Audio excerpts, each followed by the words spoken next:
Olá, boa noite a todos. Vamos começar hoje mais um Uruonco em Debate. Essa noite fria, chuvosa em São Paulo. Está ótimo para fazer debate pela internet. Eu gostaria de começar agradecendo aos participantes, às pessoas que estão aqui nos assistindo. A Silvana, que é oncologista clínica e está com a gente já desde o começo, vocês conhecem, o Bernardo, radioterapeuta. O Dr. Tiago, hoje, infelizmente, ele não pôde participar, está com os problemas pessoais, mas está sempre com a gente também durante toda essa jornada, esse nosso período aí, esses anos juntos. E, obviamente, os nossos convidados, mais do que especiais hoje. Hoje nós temos aqui a presença do Felipe Galiza, que já participou em outros webinars com a gente, já discute bastante, é um médico que está sempre presente no nosso grupo e com importantes opiniões e trazendo conhecimento para a gente. E, finalmente, talvez a estrela da noite, talvez não, a estrela da noite, o professor Buchpigel, professor titular da Faculdade de Medicina da Universidade de São Paulo, e que vai falar um pouquinho sobre um assunto cada vez mais presente na uro-oncologia, que é a teranóstica, que o Felipe comenta assim com a gente, do tratamento, do diagnóstico e tratamento das doenças do câncer de próstata no momento avançado, mas quem sabe no futuro até um pouco antes, né? Eu gostaria então de começar, só antes de começar, fazer um agradecimento aos nossos apoiadores, né? A Ipsen, a Zodiac, as telas, a BMS, a Elekta, a Merck e a MSD, que obviamente sem elas a gente não conseguiria fazer isso daqui acontecer. E lembrar a todos que, se houver alguma dúvida, alguma questão, alguma pergunta a ser feita, a gente pode receber aqui pelo Q&A. Eventualmente, se quiser participar ao vivo aqui com a gente, é só pedir pelo chat, ou a gente coloca a câmera, libera a câmera para fazer a pergunta diretamente para um dos nossos palestrantes. A gente mudou um pouquinho o nosso sistema aqui, né? Então a gente todo mês está trazendo um artigo para discussão, e hoje quem vai discutir um pouquinho o artigo, quer dizer, junto com todo mundo, mas que vai apresentar é o Bernardo. Então, Bernardo, fica à vontade, a palavra é sua. Muito obrigado a todos novamente. Vamos lá, Bernardo. Vamos lá, boa noite, pessoal. Agradecer também ao professor Carlos, Felipe e a vocês, né, que estão sempre aqui com a gente. Eu vou passar rapidinho aqui a apresentação do artigo. Confesso que esse mês era para eu apresentar o artigo, eu fiquei procurando artigos por um tempo prolongado, aí, principalmente, lógico, voltado à minha área, que era a radioterapia, mas não achei nada muito novo, assim, nos últimos 3 meses aí, que tenha mudado conduta, ou que seja de relevância, assim, muito importante para apresentar. E a gente andou discutindo recentemente esse artigo que saiu no Lancet, que é um artigo muito mais genérico e multidisciplinar da abordagem do tratamento dos tumores renais. Então, é uma revisão que saiu no Lancet principal, né, uma publicação de peso bastante importante, onde ele aborda vários pequenos tópicos do manejo dos pacientes com tumores, principalmente tumores renais iniciais. E eu pincelei alguns pontos, até de uma maneira um pouco diferente do que a gente faz sempre, para a gente já ir discutindo ponto a ponto, até aproveitar a experiência de todo mundo que está aqui nesse manejo e até introduzir talvez ideias novas, como a radiocirurgia que entrou nesse protocolo. Então, por favor, se alguém quiser comentar, pode me interromper, que a gente vai discutindo ponto a ponto, e são esses que eu separei assim principais para a gente conversar um pouquinho, que é a parte de imagem, de biópsia, de vigilância e como tratar esses pacientes. Então, eles fazem uma introdução genérica que a gente está acostumado, né, falando que o tumor renal, pelo menos dados americanos, é o 9º câncer no homem, nas mulheres já um pouco menos difundido, né, 14º, mas que a gente, nas últimas décadas, tivemos melhoras importantíssimas em qualidade de métodos de imagem, qualidade de intervenções radiologistas, né, as crios e as ablações que eles fazem por agulha. Patologia melhorou bastante, a radioterapia tem algumas evoluções que a gente até já discutiu aqui, e, lógico, o tratamento sistêmico, o pessoal a Silvana e o Thiago vivem dando aula sobre esse assunto aqui, uma revolução nos últimos anos. E com isso, lógico, esses pacientes acabaram tendo uma vantagem de multidisciplinaridade bastante importante, além lógico, da cirurgia, que era o tratamento principal para esses pacientes. Porém, apesar dessas melhorias, a taxa de mortalidade nos Estados Unidos nos últimos 50 anos está quase igual, teve uma redução aí de menos de 4%, quando comparado com os outros tumores, que chegaram, quando a gente soma todos os outros, a 27% de redução de mortalidade. Ou seja, que tem um certo desequilíbrio aí nos tumores renais. E lembrar também que a incidência vem aumentando nos últimos anos e dos fatores desse aumento da incidência, além de fatores ambientais, aí é a idade populacional que está envelhecendo. Então, o primeiro quadrinho que eles colocam são pequenos lembretes que são interessantes da gente só rever, né? Lembrar que a doença renal crônica é um fator de risco para desenvolver câncer renal e vice-versa, ou seja, o aumento da prevalência da doença renal crônica em pacientes com carcinomas renais pode chegar até 25%, ou seja, uma coisa puxa a outra. Ter doença crônica puxa o câncer puxa a doença crônica, renal crônica, porque tem vários fatores aí interligados entre si. E o tratamento, independente de qual, e talvez a discussão principal desse artigo seja como diminuir isso, né? O tratamento, qualquer tratamento que a gente faça sempre pode levar a uma piora de função renal. Então, tem toda uma discussão de vigilância versus tratamentos ativos, se você trata mais precoce ou menos precoce, tudo isso pensando em poupar néfrons e principalmente pacientes já com insuficiência renal, ainda mais essa discussão é importante.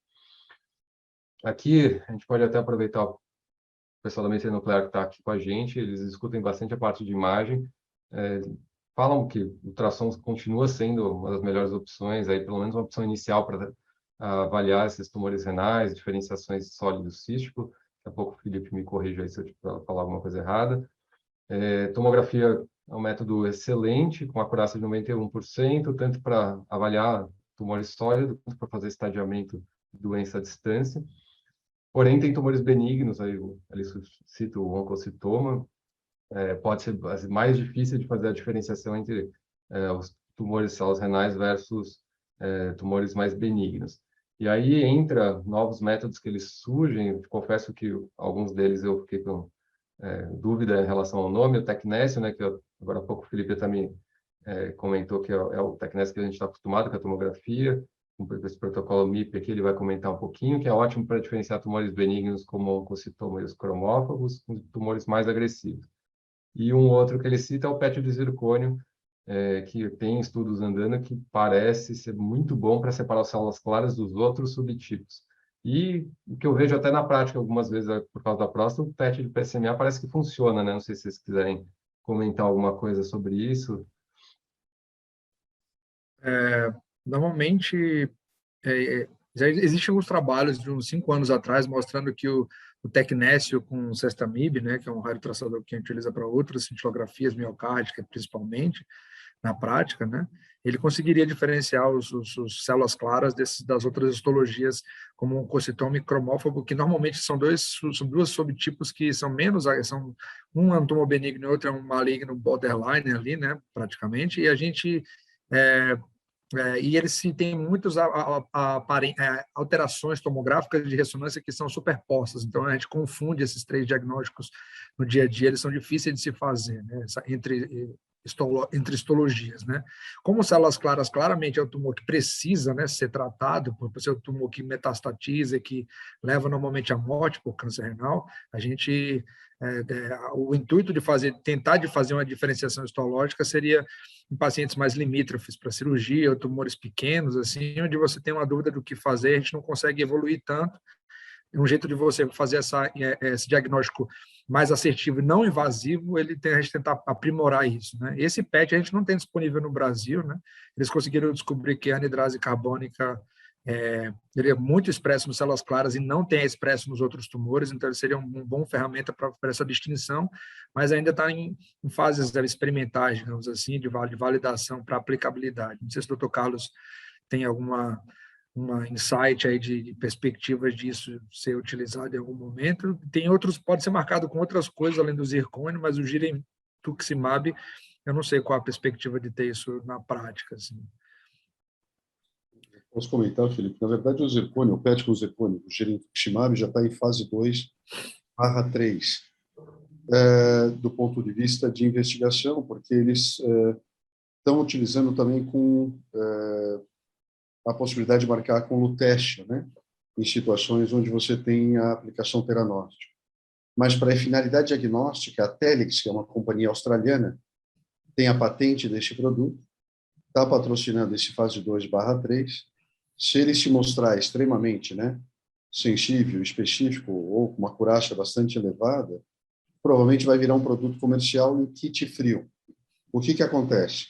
Aí eles vão vender o kit frio, como se fosse um frasco, né, de Chestamib, e aí os ciclotrons locais têm que produzir zircônio 89. Não é a gente já produz na USP zircônio 89, que a gente tem um ciclotron lá, mas aí os ciclotrons comerciais produziriam e mandariam para os serviços, como é com glicose marcada, com FDG.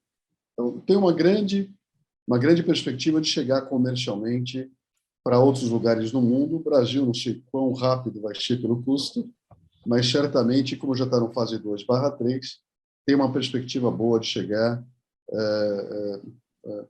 e ser um pouco mais, vamos dizer assim, acessível em termos de disponibilidade. Custo, ninguém tem ideia quanto vai custar.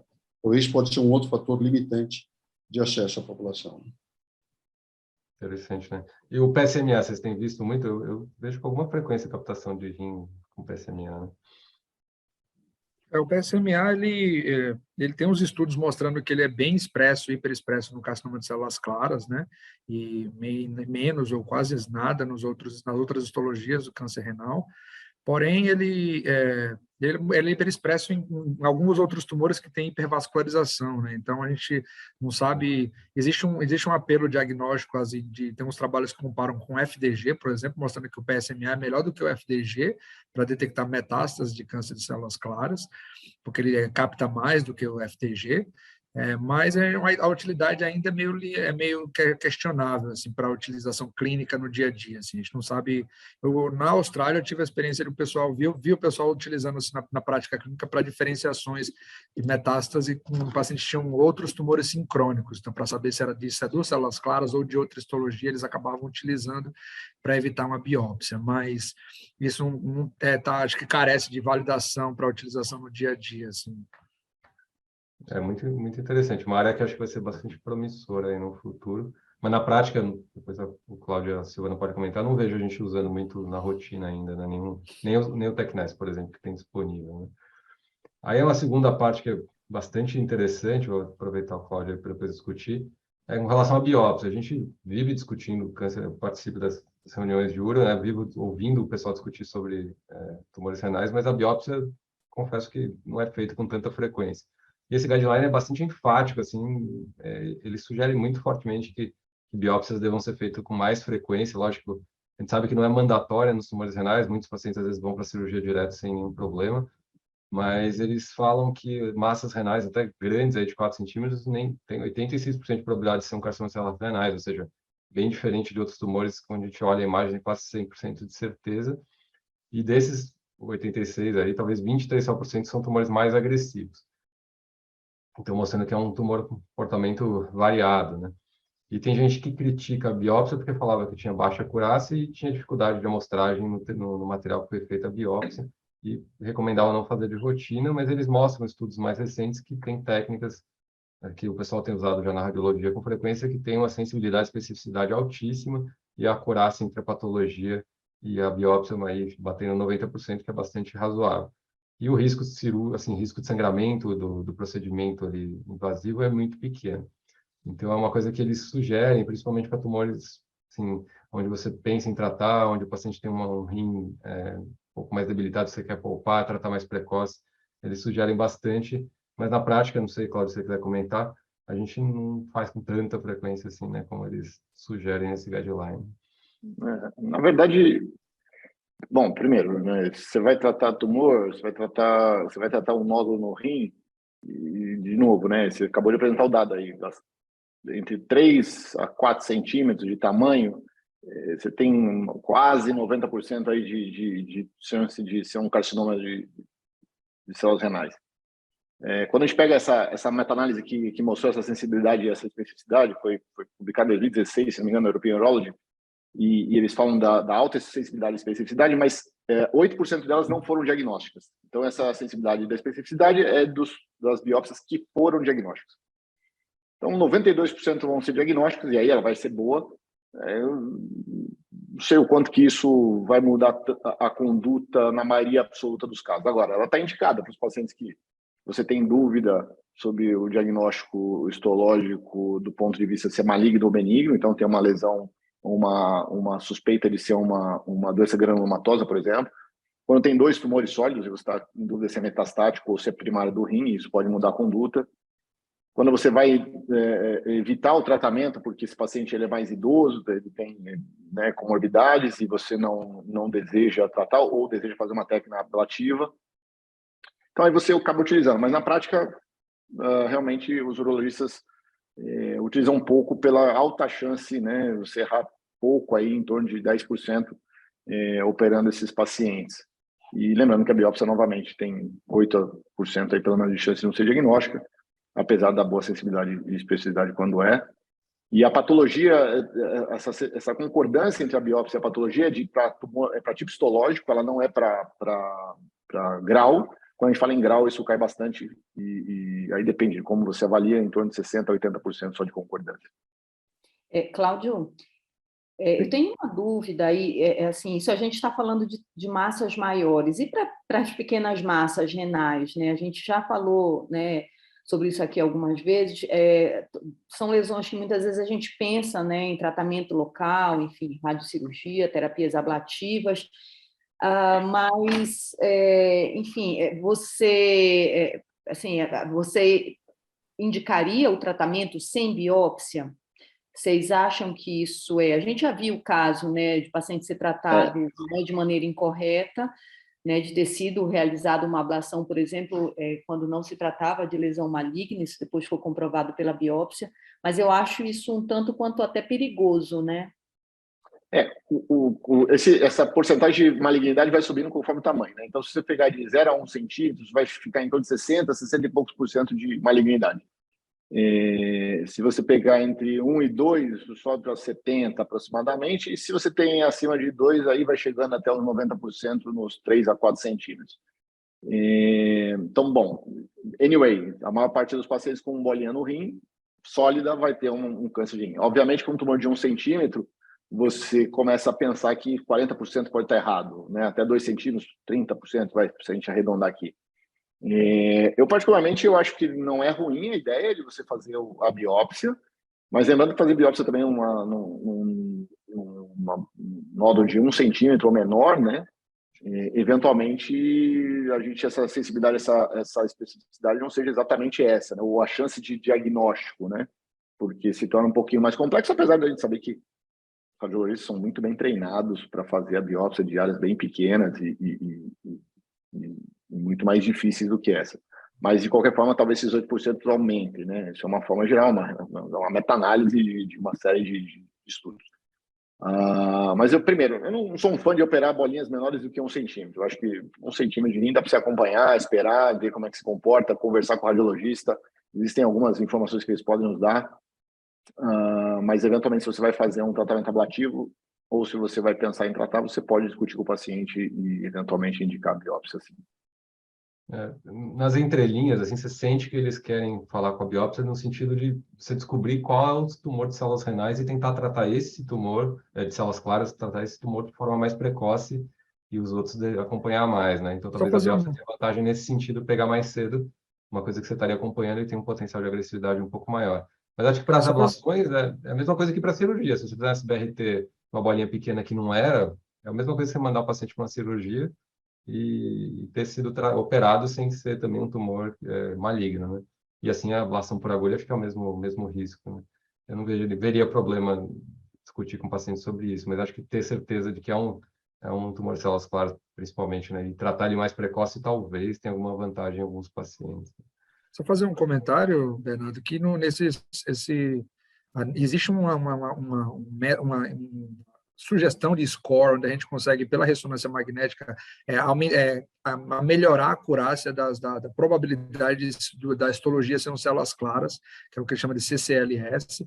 É um score que está sendo meio que sugerido pelas sociedades urológicas de uroradiologia, para que seja começado a implementado no dia a dia. Isso tende a gente melhorar a nossa acurácia de qual que merece biopsiar e qual poderia ir para um tratamento direto pela probabilidade, não só essa probabilidade mais genérica que a gente comentou do tamanho, né, e Mas assim, refinando essa acurácia para poder jogar o paciente ou numa biópsia. Então, acho que a gente tem um caminho ainda assim trilhado aí para a gente melhorar essa acurácia de quando jogar qual o paciente que mais se beneficiaria de uma biópsia ou de ir direto para um tratamento menos mórbido. Vou continuar aqui rapidinho. Então, uma parte de vigilância, não tem grandes discussões, mas eles falam que é muito importante, principalmente pacientes que já têm uma função renal prejudicada e pacientes mais idosos.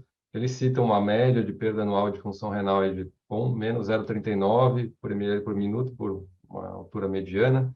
Mas eles falam que em idosos isso é mais importante, mais significativo, principalmente se tiver fatores ali competitivos de insuficiência renal. Então, essa é uma discussão que acaba, o que é menos ruim, né? A gente tem outras discussões na radioterapia sobre isso, trata precoce versus acompanhar e os problemas acontecerem no meio do caminho, a gente, às vezes, sofre com isso.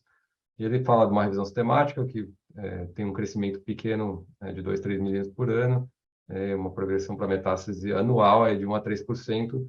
1, 2 anos é pouco, mas a longo prazo isso pode ser bastante significativo. E o crescimento, que não ajuda muito, de câncer e não câncer, pode ser igual, às vezes o que não é câncer cresce mais rápido e vice-versa, então tem que tomar cuidado com isso. E que tem dados de vigilância, pelo menos com um segmento não tão longo, mas intermediário, mostrando que são similares a nefrectomias parcial ou total. E aí, mais para o fim, ele coloca esse fluxograma que é mais novo, ele se baseia em todos os guidelines aí da EUA, o guideline europeu, o guideline do NCCN, e faz um mix aí do que eles sugerem. Esse era que eles sugeriam antigamente, que era raio-x e seguir só com cirurgia, e a cirurgia parcial era opcional, vamos chamar assim, não experimental, mas menos recomendação. E o que hoje entra, né? Então, lógico que as tomografias entram mais, a discussão multidisciplinar ele recomenda fortemente, e coloca a biópsia, principalmente aí nos tumores menores, como a gente estava discutindo agora há pouco. Tratamento convencional, sim, sempre cirúrgico, e coloca a ablação termal ou vigilância como uma primeira opção, standard já. E coloca o que eu achei bastante interessante, já a radiocirurgia como uma opção para alguns pacientes, e ele vê grandes vantagens nos tumores maiores, onde a radiocirurgia ganha em relação à ablação por agulha. Não que não possa fazer SBRT em tumores pequenos, também funciona super bem, mas aqui principalmente a gente tem uma vantagem importante. Então não tem assim grandes diferenças, mas tem todas essas sugestões de novos tratamentos que são possíveis combinar em algumas situações. E, lógico, na área da Silvana aqui, a parte de adjuvância, onde os tumores de mais alto risco aí já tem alguma sugestão, se a Sil quiser comentar rapidinho, de indicação aí de adjuvância com imunoterapia. Né? Sim, a gente teve essa aprovação recente, né, Bernardo? Então, assim, a gente tem aí, né, para T2, se ele tiver diferenciação sarcomatoide, ou T3, né, aí ia depender do grau, enfim. E T4 e aqueles tumores que também que eram metastáticos e que tiveram suas metástases ressecadas, esses pacientes, né, esse estudo já está publicado e a droga já está aprovada, lembrando que a gente ainda não tem ganho de sobrevida global, né, mas de sobrevida livre de progressão. Acho que isso, né, hoje precisa ser bastante discutido aí com os pacientes, né, os riscos e benefícios, né, lembrando que é um tratamento adjuvante. Acho que imunoterapia, quando vai bem, vai muito bem, mas eventualmente tem chance aí de efeito colateral grave que possa comprometer aí a qualidade de vida do paciente. Então, acho que precisa ser ainda bastante ponderado, né? Sim, acho que está como opcional até pela falta de ganho de sobrevida aqui ainda, mas logo, logo acho que vai virar rotina. Então, aqui, basicamente a mesma coisa, eu vou passar isso aqui para o pessoal, tratamento dos tumores grandes, tem várias opções aí disponíveis, mas a radiocirurgia entrou ali como uma opção. E aqui, por último, só deixei a tabelinha que ele sugere o segmento baseado por risco. Então, os tumores de menor risco, segmentos mais tranquilos, semestrais, e os tumores de alto risco a cada trimestre, com exames de rotina, principalmente tomografias. Só de sugestão de leitura combinada, a Silvana comentou várias vezes com a gente que tem esse guideline da ASCO um pouquinho antes desse do Lancet, que é de manejo do tumor renal, só que em doença mais avançada. Então, combinar as duas leituras é um up-to-date bastante interessante, bem recente. Acho que vale para todo mundo que trata tumor renal dar uma lidinha. E era esse artigo multidisciplinar aí que eu tinha para apresentar hoje. Muito bom, Bê. Obrigado, Bernardo. Acho que é uma boa revisão para a gente sempre manter aí as informações frescas na hora de tratar os nossos pacientes. Mas vamos à nossa apresentação da noite com o professor Carlos sobre teranóstica, o que tem de presente e o futuro, e que provavelmente ainda tem muita coisa para vir e ajudar os nossos pacientes. Professor, muito obrigado pela sua presença, pelo aceite, para vir aqui falar para a gente. A palavra é do senhor. Obrigado, Cláudio. Obrigado, Bernardo, Silvana, pelo convite. Deixa eu compartilhar a tela aqui. Estão vendo? Estamos. Maravilha. Então, falar sobre teranóstica no câncer de próstata, presente e futuro, né? Na verdade, primeiro, todo o conceito de teranóstico, né? Na verdade, teranóstico não é só radioteranóstico, né? Nós estamos falando em teranóstico de uma forma mais ampla, mas aqui nós vamos falar especificamente sobre radioteranóstico, né? Que nada mais é também do que uma migração da medicina tradicional para a medicina de precisão. E a gente vai explicar por que é medicina de precisão, porque nem todo mundo vai se beneficiar desta alternativa de tratamento, né? E a grande questão que se fala é quando tratar, quem tratar, por que tratar, no sentido de prover o melhor desfecho clínico possível. Então, a gente sabe que hoje, não só o sequenciamento genético e avaliação também, eventualmente, de expressão de PD1, PDL1 ou instabilidade microsatélite, tudo isso é extremamente importante, né, para determinar se vale a pena ou não entrar com determinadas novas formas de tratamento, né? Seja selecionando o melhor esquema quimioterápico, seja entrar com imunoterapia como alternativa né, de tratamento oncológico ou terapias específicas, alvos específicas de acordo com o tipo de expressão molecular do tumor. E, na verdade, o radioteranóstico entra no mesmo sentido. Na verdade, ele vai entrar como uma alternativa de tratamento vinculado a todo um arsenal de recursos que existe hoje disponíveis, né, para diferentes tipos de tumores, da mesma forma. E o mais interessante é a mesma coisa. Você não trata especificamente câncer de próstata, você não trata especificamente câncer de mama, como acontece com a imunoterapia, como acontece com algumas outras terapias-alvo específicas. Você mexe ou trata diretamente uma alteração molecular, baseada ou codificada por uma alteração genética ou não, mas que especificamente está expressa em determinados tipos de tumores, mais em alguns e menos em outros. Mas mesmo no mesmo tipo de tumor, a gente sabe que nem todo mundo expressa, né, aquele perfil molecular. Então, portanto, não vai responder, não vai ser adequado o nível de resposta se você introduzir esse tipo de tratamento. Quando nós falamos em PSMA, na verdade é muito parecido com o PSA, só que é um antígeno prostático específico de membrana, que na verdade ele é um antígeno específico da membrana que está expresso, né, de uma forma muito mais expressiva em tumores, em carcinomas prostáticos, do que na próstata ou em outros tecidos. Então, ele tem uma superexpressão de 100 a 1000 vezes maior, né, nos tumores e nos carcinomas de próstata, e por ser expresso na superfície da célula tumoral, é muito interessante.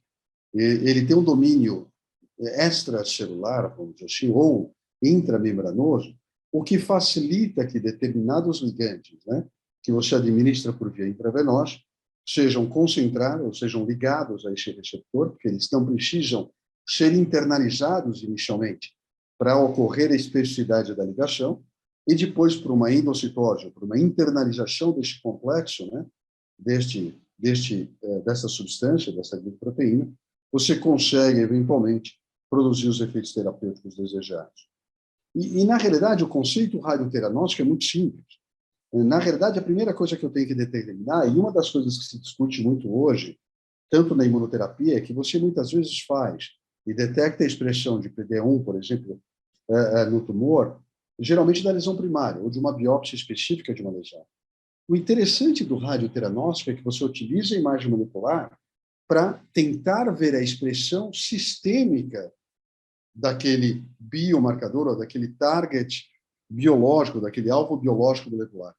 Então, tudo bem que você não tem uma resolução histológica ainda, você não tem uma resolução microscópica, mas macroscopicamente, como você utiliza um isótopo radioativo, você amplifica o sinal e você consegue uma resolução sistêmica muito interessante, que é como se fosse uma imunohistoquímica em vivo. Quando você faz um PET, você vai utilizar aquele alvo biológico, você vai utilizar o ligante, que é exatamente aquele ligante que vai se inibir, que é um inibidor, né, propriamente de ureia, que vai se ligar no receptor de PSMA, e com isso você liga neste ligante um isótopo radioativo.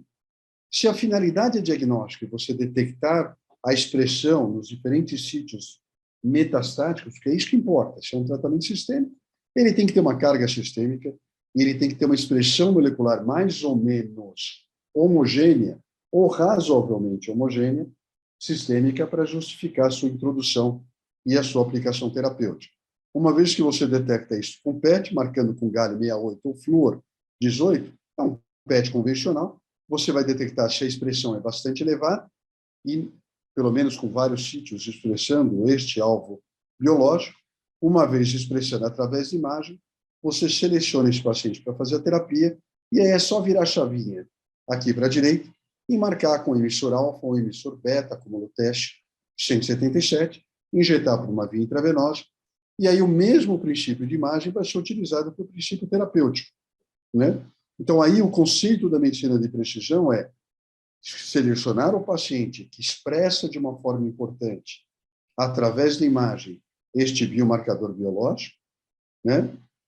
Utilizar essa droga naqueles pacientes que expressam de uma forma bastante adequada e aumentada este marcador, e no momento certo, porque tem momentos que, se você não utilizar ele de forma adequada, ele pode não se beneficiar, né, desse tipo de tratamento, e é isso que está se procurando cada vez mais com os ensaios randomizados.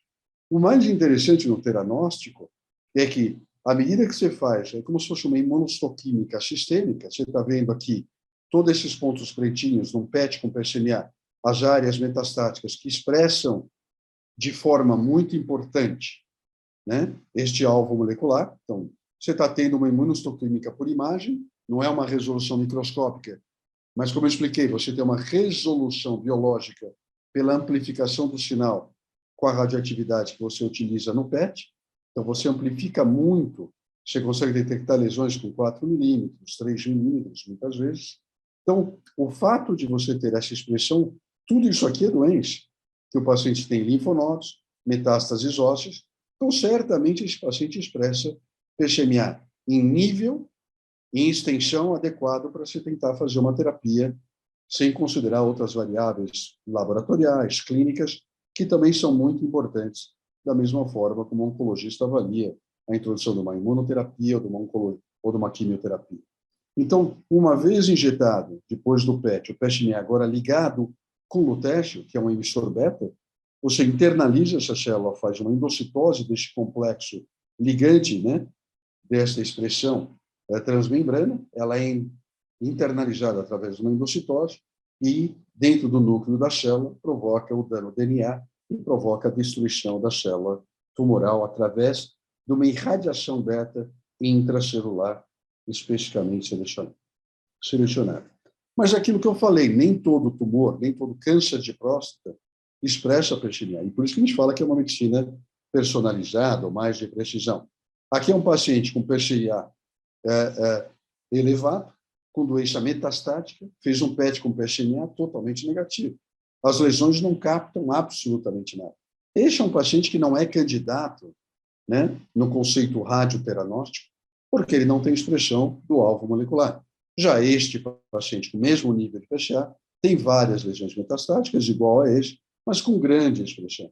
Então, deste pool de pacientes com câncer metastático de próstata resistente à castração, que é a grande indicação hoje que a gente tem utilizado, e que falhou na segunda ou primeira, principalmente segunda linha de tratamento, ou eventualmente terceira linha, você vai pensar em tratar esse paciente com radioteranóstico. E alguns pacientes não vão expressar, certamente não vão ser candidatos a esse tipo de tratamento.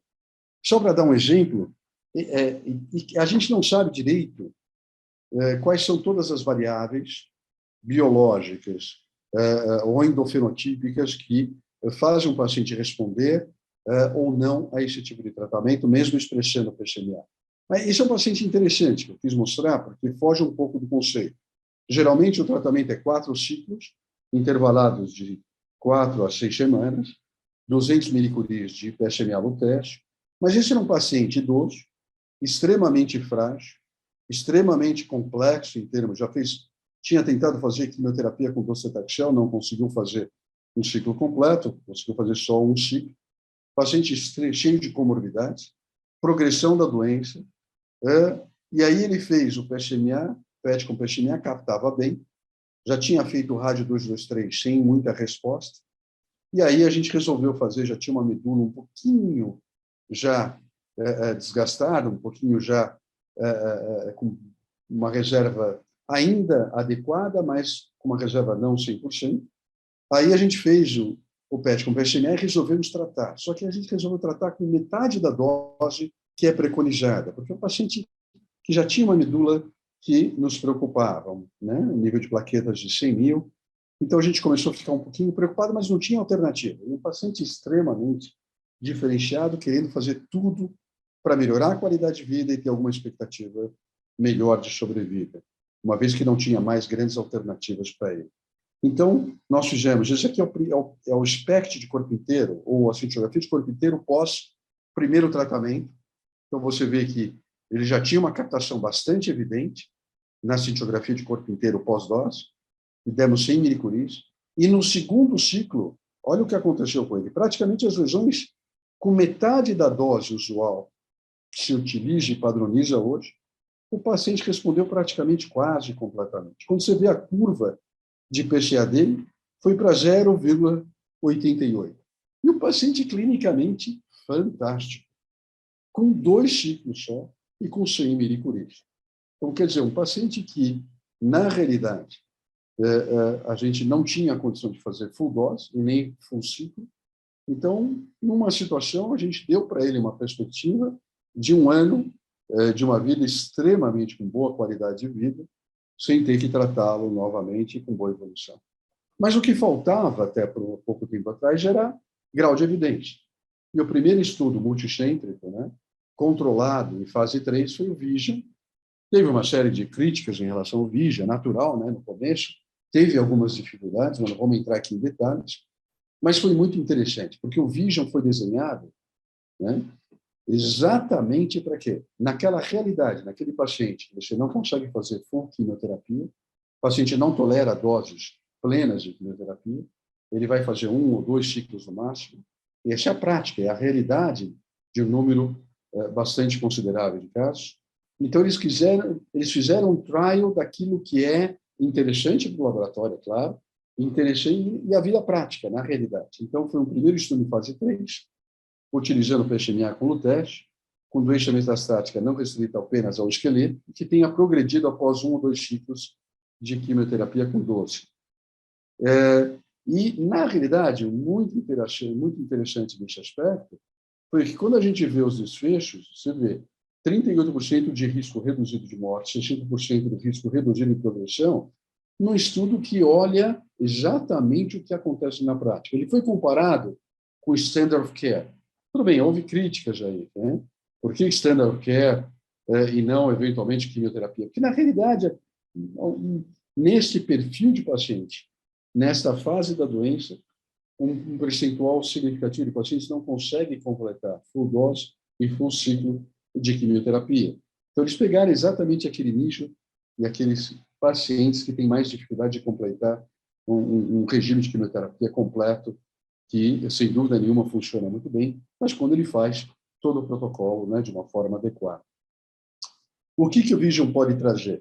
E o que ele trouxe de diferentes? Primeiro, uma maior disponibilidade, porque à medida que você tem um estudo em fase 3, as empresas seguradoras de saúde têm vamos dizer assim, uma obrigação, entre aspas, né, de aprovar o reembolso. Nos Estados Unidos já acontece isso, no Brasil está começando a acontecer isso, e algumas empresas seguradoras já estão pagando esse tipo de tratamento. A possibilidade de aprovação para agências nacionais de saúde e sanitárias, quando a gente fala em SUS, O ICESP ainda é onde eu também trabalho e faço parte, né, do corpo docente. Nós vamos ter ainda um certo tempo, uma certa dificuldade pelo custo, né? A acessibilidade ainda é um grande problema, não só no Brasil, mas no mundo inteiro, pelo custo bastante elevado. Então, e começa agora a aparecer o incentivo. O Vision trouxe um incentivo para grandes empresas farmacêuticas. Então, nós temos a Sanofi, a gente tem a Novartis, a gente tem a Pfizer entrando, a gente tem a Telix, e aí começa a ter uma série de investimentos econômicos por uma atratividade de investimento das grandes farmas. Isso traz uma perspectiva bastante interessante para desenvolver ensaios randomizados que avaliam exatamente multicêntricos randomizados em nível de evidência 1A, que são importantíssimos para implantar isso na prática oncológica.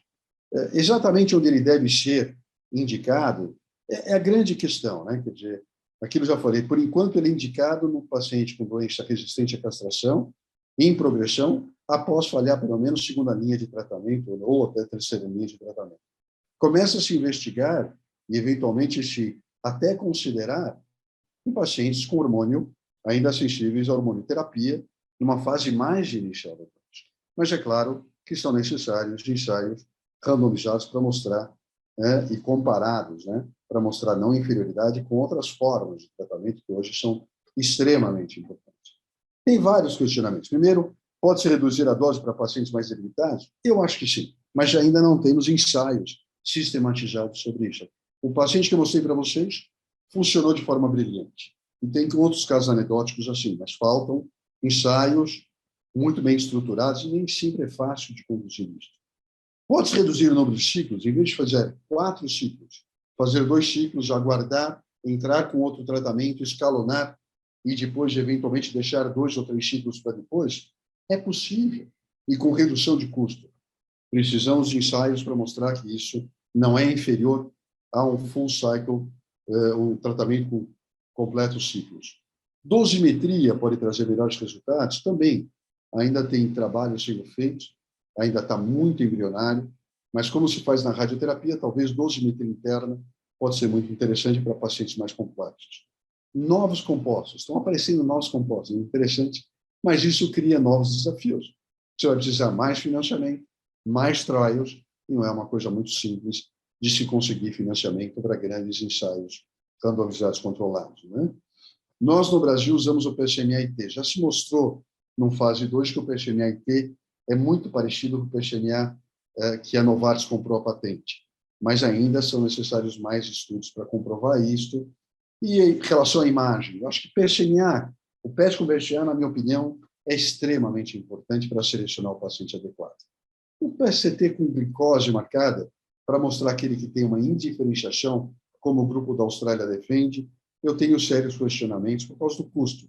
E o Vision mostrou excelentes resultados sem usar PET-CT com glicose marcada para mostrar sítios indiferenciados ou incongruência com os achados do PET com PSMA. Então, eu acho que o PET com PET-CT com FDG é para subgrupos muito específicos. Quais são as perspectivas após o Vision e o futuro? Primeiro, é terapia alfa. Se a gente for ver com alfa emissor, seja actínio, ou astatina, ou bismuto, a capacidade de transferência de energia ou de produzir lesão celular é cerca 115 aqui contra 0,34 pelo teste. É muito maior, é muito mais efetivo. É claro que a toxicidade pode ser maior e os efeitos colaterais podem ser maiores, e a gente sabe que são maiores, mas são para aqueles casos que não responderam à terapia com lutésio. Já tem alguns ensaios mostrando, muito interessantes, mostrando que no subgrupo que não responde bem com o teste, a alfa-terapia, ou terapia com alfa-PSMA marcado com actínio, pode ser uma alternativa extremamente interessante para dar uma perspectiva de sobrevida, mas com algum incremento de toxicidade, né? Então, e tem outros ensaios agora. Primeiro é começar, eventualmente, esse é um tipo de trial que está sendo conduzido pelo grupo australiano, que é muito interessante, é um fase 1/2, onde eles estão fazendo terapia direcionada a metástases, né, comparando, né, o PSMA e olhando o desfecho para ver que o paciente fique livre de progressão em 6 meses, em 12 meses. Primeiro utilizando o PSMA-IT, que é o que a gente utiliza no Brasil, com Lutech, versus um arm controle, quer dizer, um braço controle que é standard care, e aí tem um crossover dos pacientes, e depois do tempo 2, né, depois de 12 meses, né, também avaliar quem está livre de progressão. É extremamente interessante esse trabalho, no sentido de trabalhar pacientes oligometastáticos sensíveis à terapia hormonal. Existe também um fase 2, que é Lutech mais doce versus doce, que, na verdade, a gente está para começar uma fase 1 neste modelo no ICESP. Estamos só aguardando a liberação dos últimos recursos da FAPESP. E é muito interessante avaliar até que ponto o uso combinado, né, de doce mais Lutech é superior a só doce neste grupo, só que a gente está querendo fazer, nós vamos fazer uma fase 1 no ICESP para ver até que ponto é seguro, isento de risco, você entrar e evoluir para uma fase 2 local, né? Aqui é uma terapia neoadjuvante, o paciente de alto risco, né, local, regionalmente avançado, até que ponto terapia neoadjuvante com Lutech e PSMA traz melhores desfechos. Este é o grupo australiano que está fazendo esse trabalho extremamente interessante, randomizado, avaliar dosimetria, eficácia e toxicidade. Então, vamos ter logo resultados sobre este tratamento, e aí começa a ver uma série de oportunidades. O mais interessante é que isso não seria possível se não tivesse o quê? A grande indústria farmacêutica entrando neste mercado. Até então não existia, não havia grandes interesses, e para nós, sem recurso, não dá para fazer terapia, ou a universidade não tem condição de fazer ensaios randomizados, controlados, em larga escala, não tem dinheiro para isso. A academia não tem recursos. Então, a indústria farmacêutica, e se vocês analisarem o mercado global de medicina nuclear com teranóstico e a perspectiva de crescimento, não vou entrar em detalhes de números aqui, mas a perspectiva é extremamente animadora, e o número de indústrias farmacêuticas que estão investindo recursos em biotechs e comprando pequenas biotechs, entrando neste cenário, é impressionante. Né? Como eu já falei, das indústrias Lilly, Bayer, Pfizer, Novartis. Então, se estão entrando, é porque tem uma perspectiva extremamente interessante, e para nós é interessante, porque aí entra financiamento para fazer ensaios randomizados, para analisar grau de evidência e analisar desfecho por trials clínicos muito bem desenhados. Só para terminar, o Martin Pulper, a gente tem uma relação muito próxima com ele de muitos anos. O Martin é um neuroradiologista, mas que tem uma base bioquímica muito grande, trabalha no Johns Hopkins há muitos anos. E ele descobriu o PSMA. Eu digo que ele, mais alguns, mas ele é o grande guru do PSMA e que vendeu a patente, né, para a indústria farmacêutica. E ele tem essa frase muito bacana que eu gosto de usar, que talvez mais gratificante acerca do uso do radioteranóstico é observar no curso da terapia como os pacientes melhoram, sim, com uma relativa pequena toxicidade e com uma qualidade de vida bastante interessante nos primeiros, logo após os tratamentos e os ciclos de tratamentos com os radioligantes que nós temos utilizados. Então, é uma alternativa hoje de tratamento que traz uma qualidade de vida e, principalmente, sobrevida livre de recorrência, em alguns casos, sobrevida global, como no caso de carcinoma de próstata resistente à castração, que o vi já mostrou de uma forma muito elegante. Obrigado pela atenção e não sei se eu passei muito tempo, desculpa, extravasei o tempo que era necessário.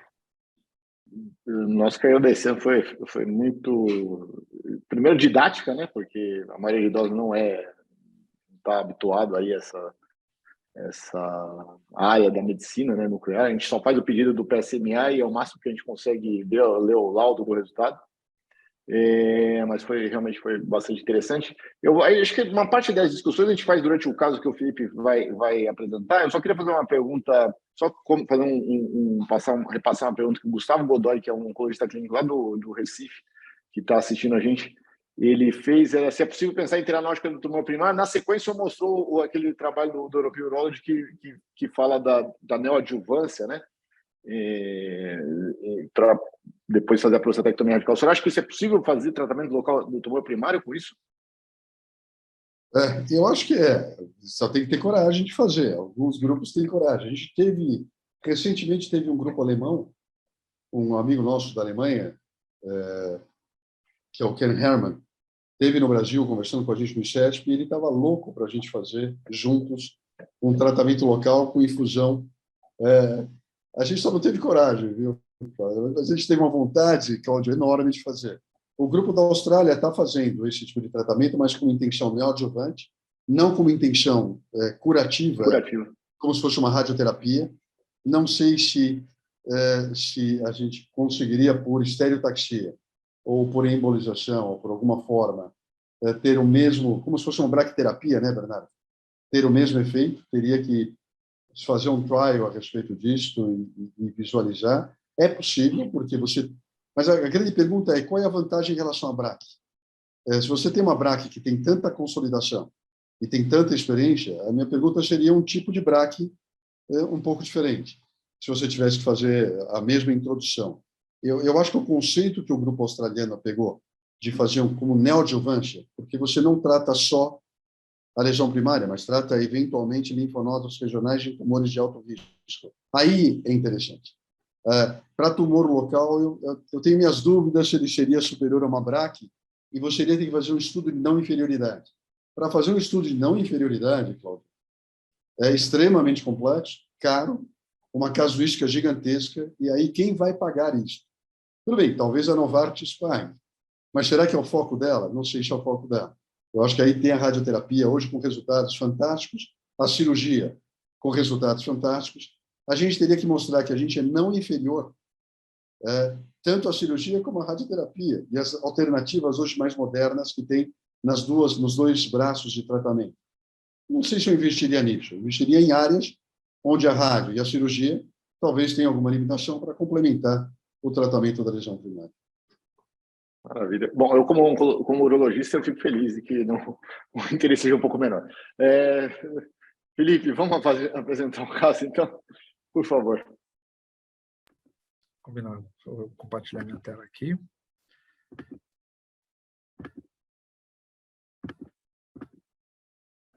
Está todo mundo me vendo, me ouvindo bem, então?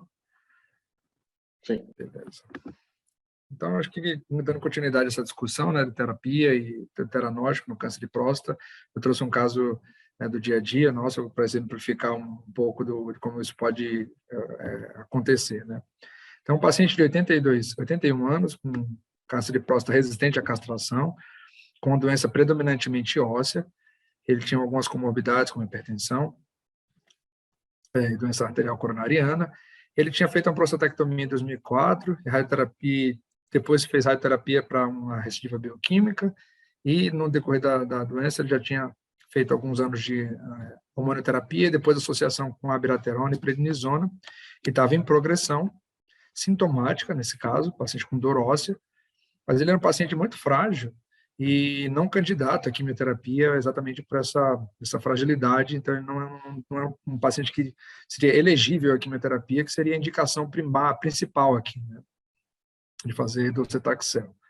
Ele tinha um PSA nessa época de 57, e daí a primeira pergunta que eu faço é dentro desse contexto, né, qual seria uma opção terapêutica para ele, né? Então, um paciente com uma progressão sintomática por dor óssea, doença óssea, né, predominantemente, e sem indicação à quimioterapia por não elegibilidade, que terapia a gente poderia lançar mão nesse caso? Eu pedi para ser projetada para enquete, para vocês voltarem.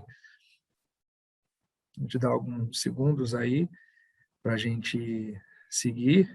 Acho que, enquanto isso, eu queria ouvir a opinião da Silvana, principalmente, a oncologista clínica que está para a gente discutir aqui. O que você acha, Sil? Bom, Felipe, assim, um paciente de 81 anos, frágil, né, que tem prostatectomia prévia e começa a evoluir aí com progressão sintomática.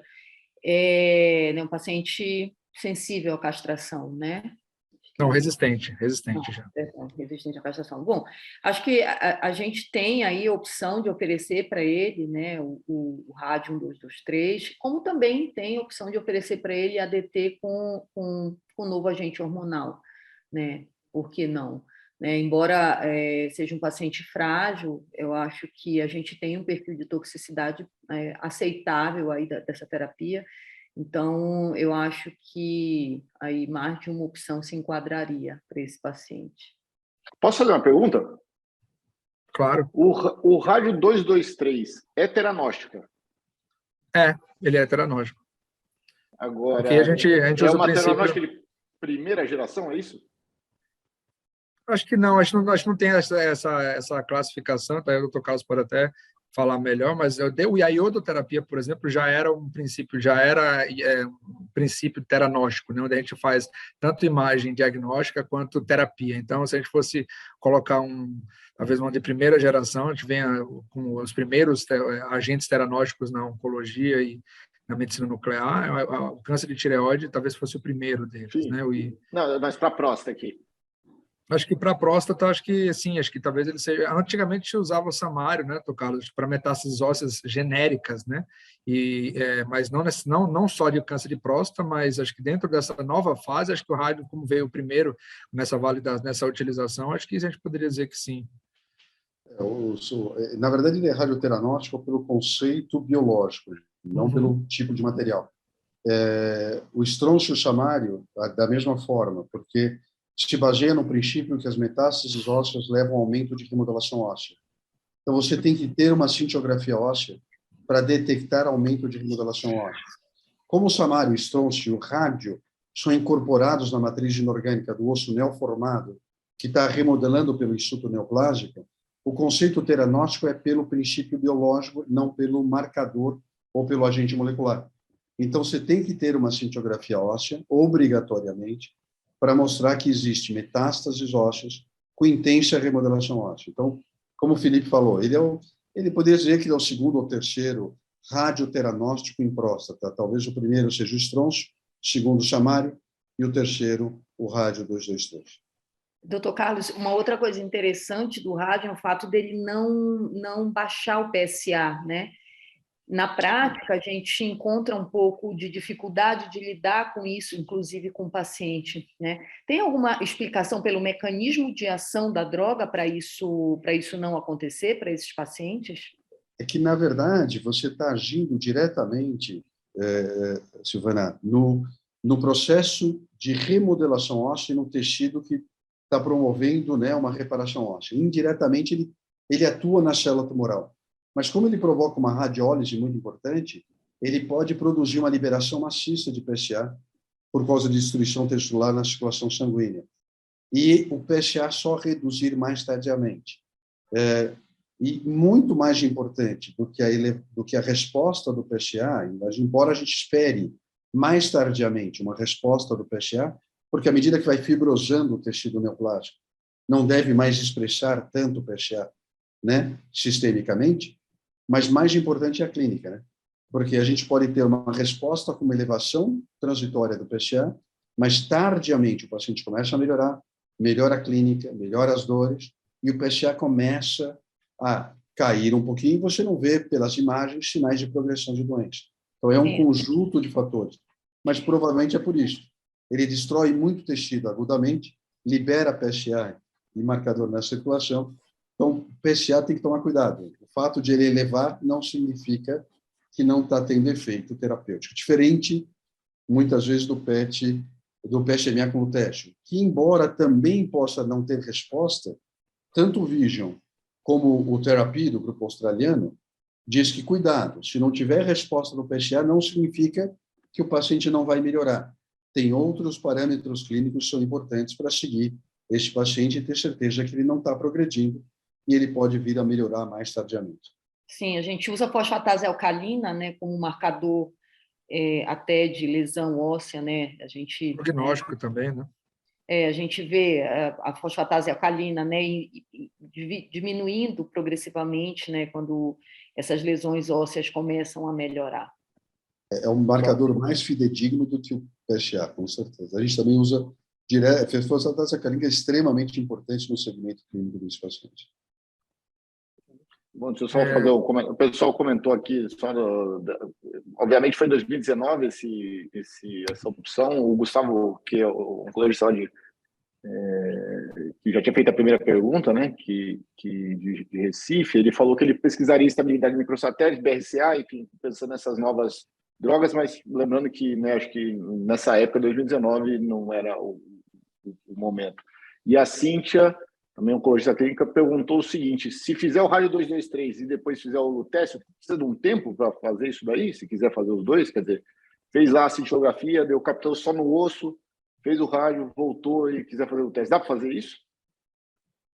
Ela pergunta sobre sequenciamento, né? Uma ótima pergunta que eu acho que a gente não tem a resposta. Na verdade, não tem essa resposta, é verdade.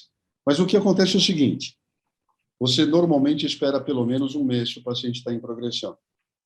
E se ele tem uma boa reserva medular, quer dizer, parte hematológica dele, provas de função renal, provas de função hepática e uma série de outras variáveis biológicas, né, dele, se estarem muito bem preservadas, depois de um mês você pode, eventualmente, reintroduzir o tratamento teoricamente, mas não tem nenhum ensaio mostrando segurança e tempo mínimo para isso, né? Então, a gente usa o mesmo princípio da radioterapia. Tem gente hoje que até que, eventualmente, você pode fazer tratamento em conjunto com radioterapia. Já tive paciente com PCL teste, né, de tratando conjuntamente com radioterapia, e rádio 223 é possível também para controle álgico. Então, teoricamente, é possível fazer isso, mas a gente não tem grau de evidência, como a Silvana comentou, porque não tem trials, né, bem conduzidos para isso, para demonstrar. Mas já casos anedóticos a gente tem feito sem grandes complicações. Mas, no mínimo, esperar 30 dias e ver a medula, né? Ver como é que o paciente está do ponto de vista hematológico, plaquetas, glóbulos brancos, vermelhos, além de função renal, né, e função hepática. Isso vai ser cada vez mais frequente, né? Então, até o objetivo de trazer esse caso para a gente explorar um pouco dessa fronteira aí desse sequenciamento, né? Eu até queria pedir para ser projetado o resultado aí para a gente seguir. Todo mundo marcou rádio, tá ótimo. Todo mundo não, a maioria, né? A boa parte reexporia o paciente ao ADT e um antiandrogênico de segunda geração, né? E outros já partiriam direto para um lutécio. Então, acho que não tem uma resposta certa, é mais uma discussão, né? Porque esse sequenciamento não existe um sequenciamento correto e bem desenhado nesse sentido. Para esse caso, a gente resolveu fazer uma rádio de indicação, por ser uma doença predominantemente óssea. Então, a gente fez assim, aqui mostrando a cintilografia da época onde ele estava ainda não em progressão, utilizando abiraterona, prednisona e um ADT. E aqui, já mostrando a cintilografia dele, veja vários novos pontos pretinhos na cintilografia, mostrando esse racional que o Dr. Carlos comentou, o racional biológico então tem positividade e intensidade na cintilografia, onde tem remodelamento ósseo, a gente tem uma potencial aplicabilidade para fazer o rádio 223, então a gente seleciona o paciente com a cintilografia óssea, e aqui o paciente depois, o tratamento com o rádio, mostrando uma resposta, né, imaginológica, e esse paciente teve benefício clínico, melhora do sintoma clínico, lembrando que ele estava em progressão sintomática por dor óssea. Então, o paciente teve, durante o tratamento com rádio, ele teve uma melhora clínica, uma resposta parcial, tanto no exame de imagem quanto bioquímica, teve uma queda do PSA, não tão pronunciada, mas com queda. E ele, 6 meses depois do término do tratamento, ele teve uma nova progressão bioquímica e clínica, com dor óssea novamente, e aí, nesse cenário clínico, foi solicitado um PET com PSMA para fazer um reestadiamento dele, e aí já pensando no que a gente vai fazer depois disso, né? E aí, essa é a imagem do PET com PSMA do paciente, 6 meses após o rádio, então mostrando uma doença bem disseminada, óssea, né, com múltiplas lesões no esqueleto axial, apendicular, com uma intensidade bem alta. Se a gente comparar a intensidade das bolinhas pretas na imagem do PET, comparar com o fígado que estaria aqui e o baço, que são órgãos que a gente utiliza como referência de alta captação, veja que ele é muito superior à captação. Então, a gente, percebendo aqui que tem muita doença óssea com alta expressão de PSMA, então a gente abre-se um leque para a gente se pensar em fazer um lutécio com PSMA, por exemplo, já que tem alta expressão. Então, do ponto de vista de seleção de pacientes, o paciente teria, né, uma terapia, um prognóstico melhor do ponto de vista de resposta, né?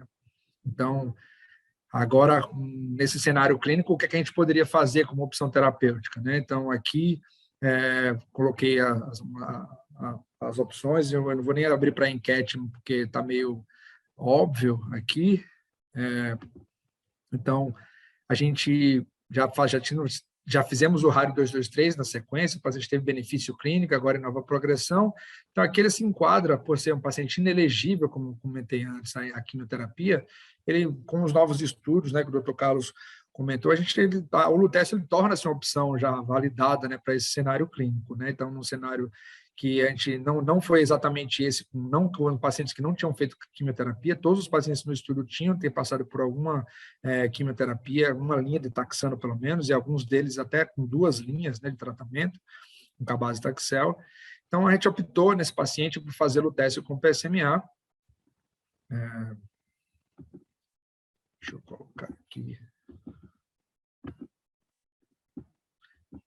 E esse é a imagem do paciente. Então, aqui a imagem à esquerda do PET antes do tratamento. Aqui a imagem da cintilografia que a gente faz depois que dá a dose do lutécio. Então, a representação de onde foi entregue a dose, né, do primeiro, segundo, terceiro e o quarto ciclo que esse paciente foi submetido. E veja que a cada ciclo, a cada imagem que a gente vai fazendo, veja que vai diminuindo a intensidade e diminuindo as bolinhas, né, pretas que a gente vê aqui na imagem do corpo inteiro. Né, uma imagem como se fosse um PET de menor resolução. A gente vai ver que essa progressão melhora imaginológica, né? E aqui é o PET final do paciente após o último 4º ciclo, né? Ele só fez 4 ciclos, a gente consegue ver uma resposta imaginológica e uma queda bem pronunciada do PSA, né? De 159 para 4. O paciente também teve benefício clínico de melhora da dor óssea, né? Do controle da sintomatologia.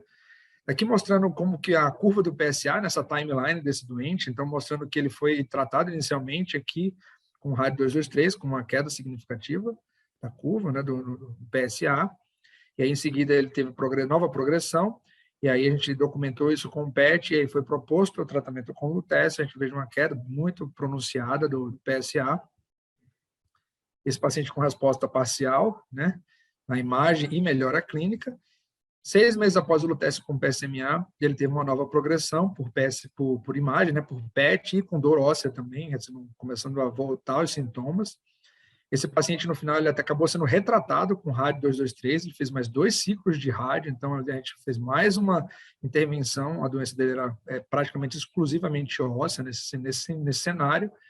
Então, aqui eu encerro a apresentação desse caso clínico, e a gente pode discutir aqui, eu queria ouvir também o que o Dr. Carlos acha. Então, a gente veja num paciente idoso, frágil, resistente à castração, em progressão, não elegível à quimioterapia, a gente conseguiu segurar a doença dele, mantê-lo controlado com benefício sintomatológico e clínico por quase 2 anos, numa doença avançada, num estadio avançado, né? Com muito volume de doença, tanto combinando terapias radionuclídicas, tanto rádio quanto lutécio. Então, a gente ainda tem muito a gente não tem uma validação com estudos com esse sequenciamento, quanto que a gente pode fazer, mas entendendo a biologia, como que a gente trata, guiado pela imagem, né, entendendo as limitações e toxicidades que cada uma dessas terapias tem, a gente joga com isso para poder entender se o paciente tem benefício ou não, né? Então, eu termino aqui a discussão do caso, eu queria ouvir a opinião de vocês, se tiver mais algum questionamento. Tem uma pergunta deixa eu fazer uma pergunta do Gustavo, novamente, se tem algum marcador preditivo de resposta além do SUV, o Dr. Carlos comentou que não tem, mas não tem e não vai haver, ou quer dizer, o que o senhor acha aí que dá para, né, extrair, falar, esse talvez me responda melhor, esse talvez não responda tão bem? A gente tem que esperar um pouco a subanálise do Vision. O Sartor, né, e o Michael agora estão reavaliando. Não era objetivo, né, do Vision fazer isso, eles estão fazendo uma subanálise no Vision para tentar ver que biomarcadores, né? Porque você tem uma como eu diria, uma gama muito grande, né, de marcadores, né, genéticos, moleculares, que hoje estão associados ao câncer de próstata. E eles estão tentando fazer uma análise fina, retrospectiva do Vision, para tentar identificar e separar os grupos que responderam ou não responderam, para tentar identificar isso. Hoje não tem essa resposta. Na verdade, a resposta hoje, tanto que o próprio Sartor e o Michael Gore, eles falaram o seguinte, né? O Vision falou, talvez não fosse tão necessário fazer um PET com PSMA. Isso eu acho um problema, porque na reanálise e na revisão do Vision, todos foram, aí eles mudaram a opinião deles e colocaram, não, é importante fazer o PET com PSMA, porque quem tem PET com PSMA com bastante expressão, quanto maior o SUV ou a expressão de PSMA, melhor a resposta ao tratamento com Lutetium. Então, indiscutivelmente, radioteragnóstico obriga você a fazer a imagem. Eu acho que não fazer imagem, você vai pôr todo mundo no mesmo basket e vai ter grupos que vão responder menos. Então, isso, eu acho que vale o custo de incorporar um PET com PSMA. Agora, a gente não sabe outros biomarcadores prognósticos se eles se associam ou não com boa ou má resposta com o teste. Eu acho que essa análise do Vision e do Therapy vai ser extremamente importante para tentar melhor selecionar os grupos que vão responder de uma forma mais prolongada e de uma forma mais efetiva. Hoje, essa resposta não existe. É só o problema que está chegando. O FDG, o senhor falou que não é um exagero. Assim, aquele paciente que você vê que é um tumor indiferenciado, que você vê que o PSA não sobe muito, ele expressa PSMA, mas você está sentindo que é um tumor que tem um comportamento estranho, porque ele tem uma progressão de doença, ele tem um PET que é feio, mas ele tem um PSA baixo. Esse eu gosto de fazer um PET com FDG. Por quê? Existe uma chance grande de você ver outras lesões que o PSMA não está vendo e que aí pode mostrar que o tratamento com o teste não vai ser tão efetivo. Mas nem todo mundo consegue nem arcar o custo do PET com PSMA. Cláudio, imagina um PET com FDG. Então, a gente vai agregando custo e custo aí. A grande pergunta é qual custo-benefício introduzir isso de forma sistemática. O grupo australiano gosta, mas, na minha opinião, a realidade do mundo inteiro, quantos têm acesso a um PET com PSMA? Então, eu acho que o PET com PSMA é excelente para isso. Agora, em casos muito selecionados, eu faço quando eu vejo que é aquele tumor que parece que está tendo um comportamento indiferenciado. E aí vale a pena se o paciente tem condição financeira, né, de fazer. E alguns convênios têm pago, porque eles estão começando a ver que não dá para não discutir que o tratamento traz. Se você mostrar com PET com FDG que o tratamento não vai ser efetivo, convênio adora, porque ele vai ter que deixar de pagar um tratamento muito mais caro do que um PET. Então, ele aprova o PET para não aprovar o tratamento quando você contraindica. Então, a gente tem visto em algumas poucas situações esse movimento já no Brasil. Já vi o Michael Hoffman comentando um pouco que talvez pacientes com alta carga de doenças, né, principalmente óssea, que é mais difícil de ser avaliado, ter mais heterogeneidade do clonal, pelo menos, talvez seja uma boa indicação. Assim. Então, esses pacientes que o Dr. Carlos comentou que estão mais limítrofes, que clinicamente dá um questionamento sobre uma doença mais agressiva ou indiferenciada histologicamente, com alta carga de doença, talvez seja um paciente que você deva, talvez, selecionar um pouco melhor, né? Porque o Vision mostrou também doença visceral, né, Dr. Carlos? O visceral com fígado, né, como ser um prognóstico ruim de termos de resposta, né? E você pode não ver no PET com PSMA, porque o fígado capta, você faz um FDG, ou tem já alguma ressonância, uma tomografia que tem alguma coisa suspeita, você faz o PET com FDG e mostra a captação, aí você já sabe que ele tem doença visceral. Esse é um subgrupo de pacientes complicado. Esse paciente geralmente responde menos. Inclusive, no Vision, foi aquele subgrupo que respondeu pior ao teste em relação àquele paciente que não tinha doença visceral. Então, tanto para a radiação alfa como para a radiação beta, é o subgrupo, mas é aquele paciente já com tumor indiferenciado, em fase final de doença. Esse é o paciente que a gente perdeu o timing de tratar ele de uma forma mais adequada com esse tipo de alternativa, né, terapêutica.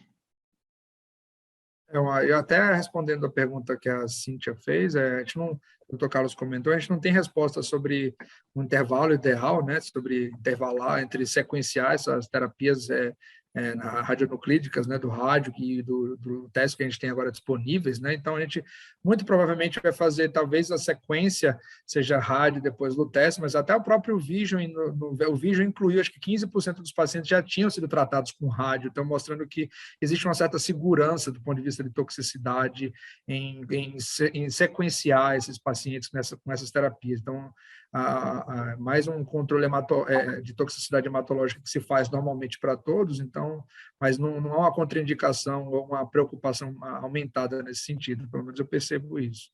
Só respondendo essa pergunta, Galiza, eu tive um paciente que estava tratando com lutécio, mas teve um desabamento, né, de vértebra lombar com uma dor extremamente importante. E nós fizemos um tratamento combinado com radioterapia. Porque não tinha jeito, ele estava sofrendo demais e o lutécio estava dando resposta. Ele estava respondendo bem ao tratamento. Só que, infelizmente, apesar do denosumab, ele teve um colapso vertebral. E por infiltração tumoral, não foi só por osteoporose, não foi comeu, né? O tumor comeu a vértebra e o tratamento acabou também ajudando um pouco nesse sentido. E nós fizemos o quê? Entramos com radioterapia para controle álgico, espaçamos um pouquinho o ciclo de lutécio, né, por um mês, e eu fiz uma conferência com um grupo da Austrália e também da Alemanha, de Munique, de Thun, e discutimos juntos isso. E eles têm feito a mesma coisa com bons resultados. E esse paciente evoluiu de uma forma fantástica, sem complicação hematológica, com baixíssima toxicidade.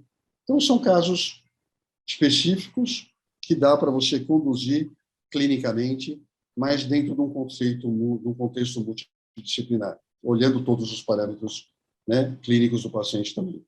Oncologista, radioterapeuta, médico nuclear e urologista trabalhando conjuntamente. Por isso que é importante o conceito e o contexto multidisciplinar do tratamento do câncer de próstata. Maravilha. Bom, eu acho que a gente já passou um pouquinho do tempo.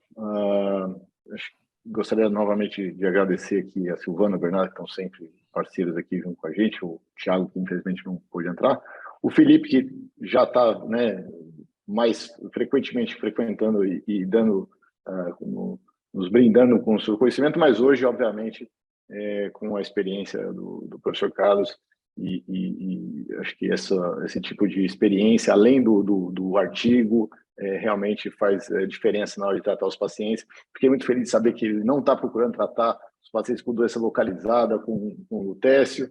Eu agradeço novamente a todos pela participação, a todo mundo que ficou até agora assistindo. Eu queria também agradecer aos apoiadores, a Ipsen, a Zodia, Castelas, a BMS, Electra, Merck e a MSD, e eu espero revê-los todos dentro de 30 dias aproximadamente, no nosso próximo Urônco em Debate. Então, boa noite a todos, muito obrigado. Boa noite. Boa noite, obrigado, um abraço a todos. Boa noite. Obrigado pelo convite mais uma vez.